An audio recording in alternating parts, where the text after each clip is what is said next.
Presenting the losers. इस कहानी की शुरुआत में हमें यूनाइटेड स्टेट्स स्पेशल फोर्सेस की एक टीम को दिखाया जाता है जिस टीम का नाम द लूजर्स है। इस टीम में क्ले, रॉक, पू, जेनसन और कूगर होते हैं। इन सबको बोलिविया में एक मिशन के लिए भेजा जाता है जिसमें इन्हें ड्रग डीलर के अड्डे को ढूंढकर उसे डिस्ट्रॉय करना है। अभी सबके सब उस जगह पहुंच जाते हैं, लेकिन इससे पहले कि ये उस जगह को डिस्ट्रॉय करते हैं, ये देखते हैं कि वहां पर बहुत सारे बच्चे हैं जिन्हें ड्रग डीलर्स ने गुलाम बनाकर यहाँ पर रखा हुआ होता है। इसीलिए अब ये इस मिशन को पूरी तरह से खत्म करना चाहते हैं। पर तभी मैक्स नाम का आदमी जो इन्हें रेडियो पर लीड कर रहा होता है वो कहता है कि तुम्हें इस मिशन को पूरा करना होगा। इसीलिए सबके सब पीछे से हमला करते हैं और इस पूरी गैंग और इनके लीडर को मारकर बच्चों को बचा लेते हैं। अब जो हेलीकॉप्टर इन पांचों के लिए आया होता है ये उस हेलीकॉप्टर में बच्चों को बिठाकर यहाँ से भेज देते हैं और अगले पले देखते हैं कि उस हेलीकॉप्टर में जिस हेलीकॉप्टर में इन्हें यहाँ से ले जाया जाना था जिसमें अब बच्चे हैं उससे एक मिसाइल टकराती है और सभी बच्चों की मृत्यु हो जाती है। ये सब समझ जाते हैं कि ये सब इन्हें मारने की साजिश थी। इसीलिए जिस जगह हेलीकॉप्टर गिरता है ये सब वहाँ पर अपनी चीजें छोड़ते हैं ताकि सबको ऐसा लगे कि ये सब के सब मारे जा चुके हैं। इन्हें पता है कि अगर सिक्योरिटी को पता चला कि ये जिंदा है तो इन्हें किसी भी तरह से मार दिया जाएगा। पर अब ये सब यहाँ पर फंस चुके हैं क्योंकि बोलिविया से निकलने के लिए ना तो इनके पास इनके आईडी कार्ड्स हैं और ना ही पैसे। इन्हें यहाँ पर 4 महीने हो जाते हैं। 4 महीने बीत जाने के बाद भी इन्हें यहाँ से निकलने का कोई भी रास्ता नहीं दिखता। एक दिन क्ले के पास एक मिस्टीरियस गर्ल आती है जिसका नाम आयशा होता है। आयशा क्ले के पास आती है और उससे क्लोज होने की कोशिश करती है। क्ले आयशा को होटल में ले जाता है। आयशा वॉशरूम जाती है और अपनी गन छुपाकर अपने साथ लाती है जिसके बारे में क्ले को पता चल जाता है। इन दोनों के बीच में खतरनाक फाइट होती है, लेकिन आयशा भी एक बहुत ही खतरनाक फाइटर है जो देखकर क्ले इंप्रेस हो जाता है। वो आयशा से पूछता है कि तुम क्या चाहती हो। आयशा बताती है कि मैं भी मैक्स से बदला लेना चाहती हूँ, तुम उसे मेरे हवाले कर दो। बदले में मैं सिर्फ न तुम्हें इस देश से निकालूंगी बल्कि मैं तुम्हारी जॉब, तुम्हारी पोजीशन भी तुम्हें वापस दिला दूंगी। अभी सब के सब एक जगह मीटिंग करते हैं जहाँ पर क्ले के बाकी साथी भी आते हैं। एलिसन इन सबसे कहती है कि तुम मेरा काम कर दो, मेरे पास इतनी पावर है कि मैं तुम सबको तुम्हारी कंट्री वापस भिजवा सकती हूँ, तुम्हें तुम्हारी पोजीशन वापस दिला सकती हूँ। और वैसे भी जिस मैक्स से तुम बदला लेना चाहते हो किसी भी हाई सिक्योरिटी को यकीन नहीं है कि मैक्स नाम का आदमी इस दुनिया में एग्जिस्ट करता है, लेकिन मुझे यकीन है मैं तुम्हारी मदद कर सकती हूँ, लेकिन तुम्हें बदले में मेरी मदद करनी पड़ेगी। ये सब के सब आयशा की बात मान जाते हैं। आयशा इन्हें यूनाइटेड स्टेट्स ऑफ अमेरिका वापस ले आती है। वही मैक्स को दुबई में दिखाया जाता है जो एक आदमी से बहुत बड़े हथियार की डील करता है। जिस हथियार को ये एक आइलैंड पे टेस्ट करते हैं उस हथियार से पूरा का पूरा आइलैंड तबाह हो जाता है और ये हथियार ये चाइना को बेचना चाहते हैं। वहीं आयशा की पूरी टीम को दिखाया जाता है जहां पर रोक आयशा से पूछता है कि तुम्हारी मैक्स के साथ क्या दुश्मनी है। आयशा कहती है कि मैक्स एक बहुत बड़े हथियार की डील करने वाला है और मैं चाहती हूँ कि हम उसे रोकें और इसे रोकने में तुम मेरी मदद करोगे। हालांकि यहाँ पर रोक को उस पर बिल्कुल भी भरोसा नहीं होता, इसीलिए वो उस पर गन तानकर उसे मारने की कोशिश करता है, पर क्ले उसे ऐसा करने से रोकता है। रोक कहता है कि अगर हम इसकी वजह से फंसे तो मैं इसे नहीं छोड़ूंगा। इसके बाद ये सब के सब एक जगह जाते हैं जहाँ पर ये देखते हैं कि एक ट्रक जिसमें बहुत ज्यादा सिक्योरिटी होती है उसके आगे एक गाड़ी भी है। इन्हें शक होता है कि हो ना हो इसके अंदर मैक्स है।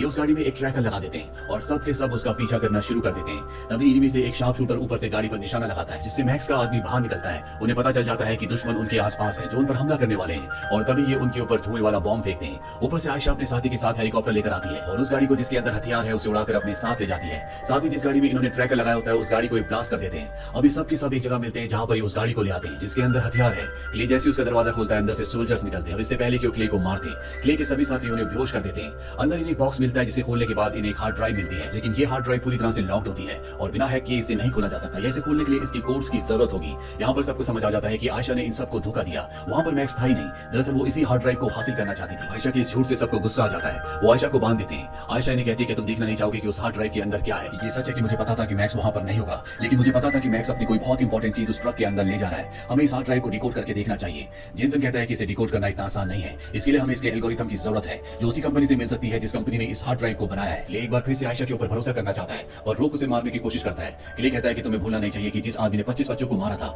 हमें उससे किसी भी तरह से बदला लेना है और हो सकता है कि इस हार्ड ड्राइव के अंदर हमें कोई ना कोई सबूत मिले। लेकिन रोक कुछ भी नहीं सुनना चाहता, वो सिर्फ आयशा को मारना चाहता है। क्ले उसे एक पंच मारता और कहता है कि तुम जा सकते हो, लेकिन रोक कहता है कि मैं कहां जाऊं, हम सब के सब फंस चुके हैं। क्ले उसकी बात का कोई जवाब नहीं देता और ऑर्डर देता है कि आयशा को खोल दिया जाए। वहीं दूसरी तरफ मैक्स को दिखाया जाता है जिसे उसका आदमी बताता है कि 4 महीने पहले तुमने द लूजर्स की टीम को एक मिशन के लिए भेजा था जिसमें उन्हें कुछ लोगों को मारना था। हालांकि बाद में तुमने द लूजर्स की टीम को मारने का ऑर्डर भी दिया। हम सबको लगा कि वो मारे गए, लेकिन वो सब के सब बच गए। उन्हीं लोगों ने हम पर हमला किया था और तुम्हारी हार्ड डिस्क उनके पास है।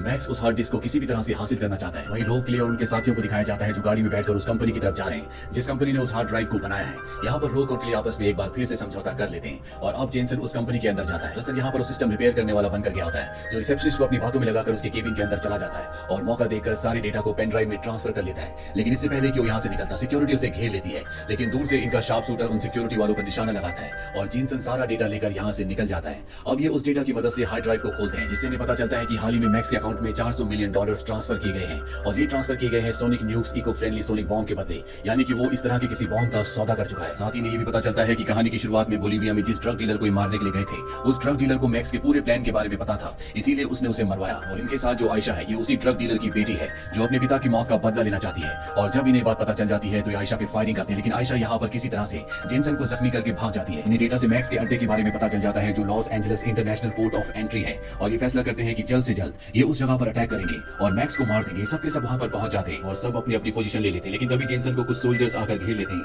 अब क्ले और रॉक उस जगह जाते हैं जहां पर बहुत सारे पैसे होते हैं, और तभी यहाँ पर मैक्स का राइट हैंड जिसके साथ रॉक मिला हुआ है वो आ जाता है। दरअसल इसका रॉक ब्रदर इन लॉ है। ये क्ले से हार्ड डिस्क लेकर मैक्स के राइट हैंड को दे देता है। अब क्ले को इन्होंने अपनी हिरासत में ले लिया है, और तभी यहाँ पर आयशा आ जाती है। आयशा इन तक पहुंच जाती है और क्ले से पूछती है कि तुमने मेरे पिता को मारा था। वो कहता है कि हाँ, वो एक मिशन था और वैसे भी तुम्हारे पिता एक अच्छे इंसान नहीं थे। तभी पीछे से कुछ सोल्जर्स आ जाते हैं। आयशा उन सबको मार देती है। दरअसल उसे पता होता है कि उसके पिता एक गलत इंसान थे, लेकिन फिर भी वो अपने पिता की मौत का बदला मैक्स से लेना चाहती है। और अब ये उस जगह पहुंच जाते हैं जहां पर मैक्स डील कर रहा होता है। इनके बीच में गन फाइट होना शुरू हो जाती है। यहाँ पर क्ले और रॉक भी एक दूसरे से लड़ते हैं, लेकिन रॉक क्ले की आंख को जख्मी करके प्लेन से यहाँ से भागने लगता है। दरअसल इस प्लेन के अंदर मिलियंस डॉलर्स है, इसीलिए मैक्स का जो राइट हैंड है वो उसे रोकने के लिए सामने से मोटरसाइकिल से आता है। और ठीक उसी वक्त क्ले अपने आदमी को ऑर्डर देता है कि उसकी मोटरसाइकिल पर शूट करे। वो उसके मोटरसाइकिल के इंजन पर शूट करता है, जिससे उसकी मोटरसाइकिल उस प्लेन से टकराती है जिसमें रॉक पैसे लेकर भागना चाहता है। प्लेन पूरी तरह से ब्लास्ट हो जाता है और इस तरह से रॉक की मृत्यु हो जाती है। इसके बाद क्ले उस वैज्ञानिक को मार देता है जिसने इस इको न्यूक्लियर मिसाइल को बनाया है। यहाँ पर क्ले को पता चलता है कि इस मिसाइल का इस्तेमाल पूरी दुनिया में कॉन्फ्लिक्ट करने के लिए किया जाएगा, ताकि इससे कोई एक देश जिसके पास ही होगी वो पूरी तरह से पावर में आ जाए। वहीं मैक्स अब यहाँ से भागने लगता है, लेकिन क्ले उसके सामने आ जाता है। वो उसके कंधे पर गोली चलाता है। मैक्स उसे बताता है कि मैंने मिसाइल को एक्टिवेट कर दिया है, कुछ ही देर में पूरा का पूरा लॉस एंजलिस पूरी तरह से तबाह हो जाएगा। अब तुम्हारे पास दो ऑप्शन है, या तो तुम मुझे मार दो या मिसाइल को डीएक्टिवेट कर दो। और वो मिसाइल को डीएक्टिवेट करने का रिमोट पानी में फेंक देता है। क्ले उसे छोड़ देता है और पानी में रिमोट को लेने के लिए कूद जाता है। उसे रिमोट मिल जाता है जिससे वो मिसाइल को डीएक्टिवेट कर देता है। इसके बाद क्ले अपने साथी को बताता है कि उसने मैक्स का चेहरा देख लिया है, बहुत जल्दी वो उसे ढूंढ लेंगे। मैक्स आयशा को भी अपने साथ चलने को कहता है, लेकिन आयशा मना कर देती है और वो अपने अलग रास्ते निकल पड़ती है। मूवी के अंत में हमें दिखाया जाता है कि क्ले और उसकी पूरी टीम एक मिशन पर है, और तभी इन्हीं के एक साथी पूछ को कॉल आता है कि उसकी पत्नी हॉस्पिटल में है जो कि प्रेग्नेंट है। ये किसी तरह से पूछ को हॉस्पिटल पहुंचाते हैं जहां पर उसकी पत्नी एक बेटे को जन्म देती है, जिससे पूछ को बहुत खुशी होती है। लेकिन अब भी इस ग्रुप का जिसका नाम द लूजर्स है, उनका टारगेट पूरा नहीं हुआ। ये सब किसी भी तरह से मैक्स को पकड़ना चाहते हैं ताकि ये अपना और उन 25 बच्चों का जिन्हें मैक्स ने हेलीकॉप्टर में मरवाया था उनका बदला लेना चाहते हैं। इसी के साथ ये कहानी यहीं पर खत्म हो जाती है। ये फिल्म ईयर 2010 में रिलीज हुई थी। IMDb पर इसकी रेटिंग है 6.3। उम्मीद करते हैं कि ये कहानी आपको पसंद आई होगी।